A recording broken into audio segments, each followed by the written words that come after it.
ध्यान से सुनिए, क्योंकि जो बात अब सामने आने वाली है वह रोज की खबरों जैसी नहीं है।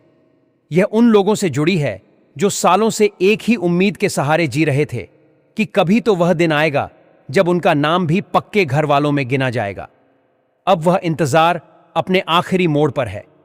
लेकिन यहां एक सच्चाई बहुत साफ समझ लीजिए, यह मौका हर किसी को नहीं मिलने वाला, और जो इसे हल्के में ले लेगा वही सबसे ज्यादा नुकसान में रहेगा। अगर आप अभी भी यह सोच रहे हैं कि बाद में देख लेंगे, तो हो सकता है बाद में देखने का मौका ही न मिले। इसलिए इस वीडियो का एक भी शब्द मिस मत कीजिए, क्योंकि आगे जो खुलने वाला है वह सीधे आपके आने वाले कल से जुड़ा हुआ है। देश में आज भी करोड़ों परिवार ऐसे हैं जिनके घर बरसात में टपकते हैं, सर्दियों में दीवारें ठंड से कांपती हैं और गर्मी में छत आग की तरह तपने लगती है। सरकार को यह हकीकत नई नहीं है, लेकिन इस बार जो फैसला जमीन पर उतारा जा रहा है वह पहले से बिल्कुल अलग तरीके से लागू किया जा रहा है। अब नाम उन्हीं का आगे बढ़ेगा जिनकी हालत सच में बदली जानी जरूरी है, और यहीं पर बहुत सारे लोग खुद ब खुद इस दौड़ से बाहर भी हो जाएंगे।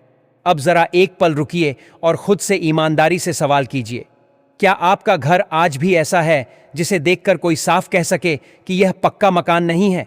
क्या छत खपड़ैल या टीन की है? क्या दीवारें मिट्टी की हैं या पूरा ढांचा अस्थाई है? अगर जवाब हां है तो आगे की हर बात आपके लिए बेहद अहम है, और अगर जवाब नहीं है तब भी ध्यान से सुनिए, क्योंकि एक छोटी सी चूक आपको हमेशा के लिए इस योजना से दूर कर सकती है। अब यहां से बात और ज्यादा काम की होने वाली है। इस योजना में टिक वही पाएंगे जिनके कागजात पूरे और सही होंगे। पहचान के लिए आधार की भूमिका सबसे ऊपर है। राशन कार्ड से परिवार की स्थिति देखी जाएगी। आय से यह तय होगा कि आप वाकई जरूरतमंद हैं या नहीं। निवास प्रमाण से यह साबित करना होगा कि आप उसी इलाके के स्थायी निवासी हैं। बैंक खाते के जरिए पैसा सीधे भेजा जाएगा और मोबाइल नंबर पर हर कदम की जानकारी पहुंचेगी। इनमें से किसी एक चीज में भी कमी हुई तो नाम चाहे जितना आगे क्यों ना हो वहीं अटक जाएगा। अब जरा यह समझिए कि जब सारी प्रक्रिया पूरी हो जाती है और नाम सही जगह पहुंच जाता है, तब असली राहत कैसे मिलती है? जवाब है सीधे खाते में आने वाली सहायता राशि से। लेकिन यहां एक बहुत बड़ी गलतफहमी दूर करना जरूरी है। यह पैसा एक साथ नहीं आता। यही इस योजना की सबसे बड़ी ताकत भी है और सबसे बड़ी परीक्षा भी। रकम चरणों में इसलिए दी जाती है ताकि घर सच में बने, अधूरा न रह जाए। शुरुआत में जब जमीन साफ होती है और नींव का काम शुरू होता है, उसी समय पहली किस्त आती है ताकि काम रुके नहीं। इसके बाद जब दीवारें खड़ी होने लगती हैं और ढांचा आकार लेता है, तब अगली राशि मिलती है। तीसरा चरण तब आता है जब छत डाली जाती है, और चौथा चरण तब जब घर को पूरा रूप दिया जाता है। कुल मिलाकर यह सहायता किसी भी गरीब परिवार के लिए बहुत बड़ा सहारा साबित हो सकती है। लेकिन अब यहां एक चेतावनी को हल्के में मत लीजिए। अगर आपका बैंक खाता सही तरीके से जुड़ा नहीं है, अगर पहचान की पुष्टि अधूरी है, या अगर खाते में सीधी सहायता लेने की प्रक्रिया पूरी नहीं हुई है, तो पैसा वहीं फंस जाएगा। बाद में आपके हाथ सिर्फ शिकायतें और चक्कर ही लगेंगे। इसलिए जिन्होंने अब तक इन बातों को टाल रखा है, उनके लिए अभी भी वक्त है। यहीं पर कहानी उस मोड़ पर पहुंचती है जहां ज्यादातर लोग गलती कर बैठते हैं। उन्हें लगता है कि नाम आ गया, अब सब कुछ अपने आप चलता रहेगा। लेकिन सच्चाई यह है कि असली सतर्कता अब शुरू होती है। एक छोटी सी लापरवाही आपका नाम पीछे धकेल सकती है। बहुत कम लोग यह बात खुलकर बताते हैं कि सूची में नाम आना आखिरी पड़ाव नहीं, बल्कि असली परीक्षा उसके बाद शुरू होती है। सरकार अब अंदाजे से नहीं, बल्कि हर कदम पर पुष्टि के आधार पर आगे बढ़ रही है। अगर आपके खाते में सीधी सहायता लेने की व्यवस्था ठीक से चालू नहीं है, तो नाम होने के बावजूद पैसा रुका रह सकता है और आपको यह तक पता नहीं चलेगा कि अटकाव कहां है। इसलिए अब खुद से एक आखिरी सवाल पूछिए, क्या आपका बैंक खाता उसी आधार से जुड़ा है जिससे आपकी पहचान साबित होती है? अगर जवाब में जरा सा भी संदेह है, तो समझ लीजिए कि अभी कार्रवाई करना आपके लिए सबसे जरूरी काम है। क्या आपकी सारी जानकारी सही तरीके से दर्ज है, या कहीं नाम की स्पेलिंग बिगड़ी हुई है, जन्मतिथि मेल खा रही है, या अलग अलग जगह अलग दर्ज है? मोबाइल नंबर पुराना तो नहीं पड़ा है? ये बातें सुनने में छोटी लगती हैं, लेकिन हकीकत यही है कि इन्हीं छोटी गलतियों पर पूरी की पूरी रकम अटक जाती है। और फिर आदमी सालों तक दफ्तरों के चक्कर लगाता रह जाता है। इसलिए यहां लापरवाही की कोई जगह नहीं है। अब जरा उस सवाल पर आते हैं जो सबसे ज्यादा पूछा जाता है, पैसा कितना मिलेगा, कब मिलेगा और कैसे मिलेगा।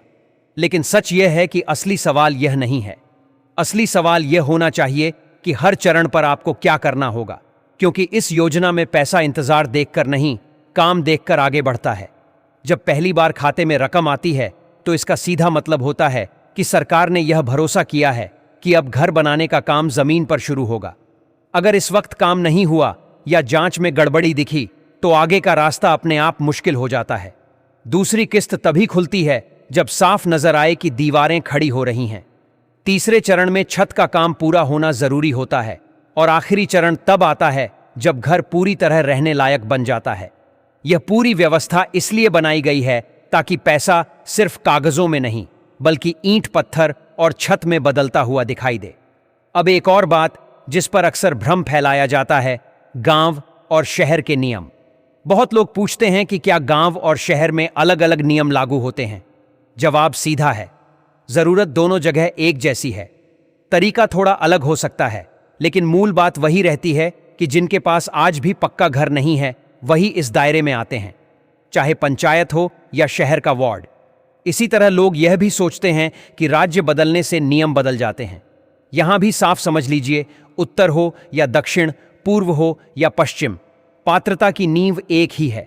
जिनकी हालत सच में कमजोर है और जिनका घर अस्थायी है वही आगे बढ़ाए जाते हैं। अब यहां एक ऐसा मोड़ आता है जहां बहुत लोग सबसे बड़ी गलतफहमी पाल लेते हैं। उन्हें लगता है कि अगर पहले कभी नाम आया था लेकिन पैसा नहीं मिला तो अब दोबारा मिल जाएगा। नियम यहां बिल्कुल साफ है, अगर पहले लाभ मिल चुका है तो दोबारा नाम नहीं जोड़ा जाएगा। इसलिए अधूरी या सुनी सुनाई बातों पर भरोसा करना खुद को नुकसान पहुंचाने जैसा है। खासकर उन लोगों के लिए यह चेतावनी जरूरी है जो सोचते हैं कि थोड़ी जानकारी छुपा लेने से या हालात को बदलकर दिखाने से फायदा मिल जाएगा। अब जांच का तरीका पहले जैसा नहीं रहा। हर जानकारी अलग अलग स्रोत से मिलाई जाती है और जरा सा भी फर्क मिला तो नाम बिना देर किए पीछे कर दिया जाता है। अगर आपने अब तक आवेदन नहीं किया है या आपका सर्वे नहीं हुआ है तो घबराने की जरूरत नहीं है, लेकिन इसका मतलब यह भी नहीं है कि आप निश्चिंत बैठ जाएं। लापरवाही की अब कोई जगह नहीं बची है। आपके पहचान, परिवार, आय, निवास, बैंक और संपर्क से जुड़ी हर जानकारी का आपस में मेल होना जरूरी है, क्योंकि अब प्रक्रिया तेज है और गलती की गुंजाइश बेहद कम। अब जरा यह सोचिए कि जब सब कुछ सही चल रहा हो, नाम आगे बढ़ रहा हो और रकम चरणों में खाते में आ रही हो, तो इसका मतलब सिर्फ पैसा नहीं होता। इसका मतलब होता है एक नई शुरुआत। वह शुरुआत जहां बरसात में टपकती छत की चिंता खत्म हो जाती है, जहां बच्चों को पढ़ने के लिए एक सुरक्षित कोना मिलता है और जहां पूरा परिवार सुकून की नींद सो पाता है। लेकिन यह सपना तभी सच बनता है जब हर कदम पर आप खुद सतर्क रहते हैं, क्योंकि यह मौका बार बार नहीं आता। जो आज चूक गया वह कल सिर्फ दूसरों को आगे बढ़ते हुए देखेगा। अब बात उस हिस्से की जहां बिना जाने लोग सबसे बड़ी गलती कर बैठते हैं और बाद में यही कहते रह जाते हैं कि नाम तो था लेकिन कुछ मिला नहीं।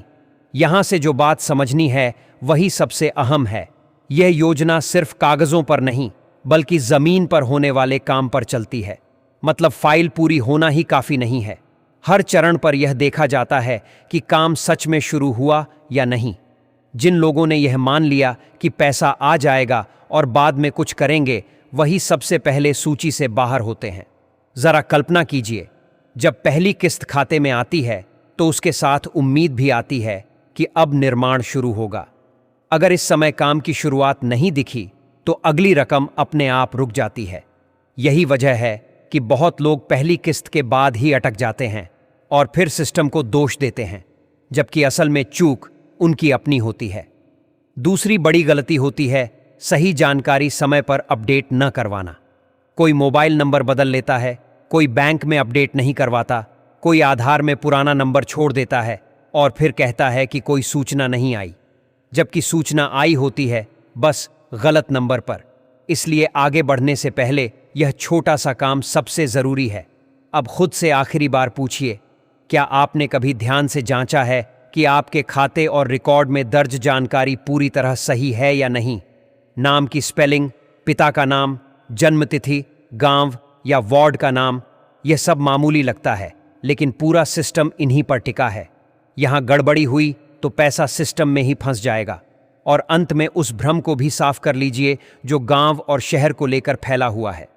किसी को ज्यादा फायदा नहीं मिलता। जहां आपकी हालत ज्यादा कमजोर मानी जाती है, वहीं प्राथमिकता बनती है। तरीका अलग हो सकता है, लेकिन आधार हमेशा वही रहता है।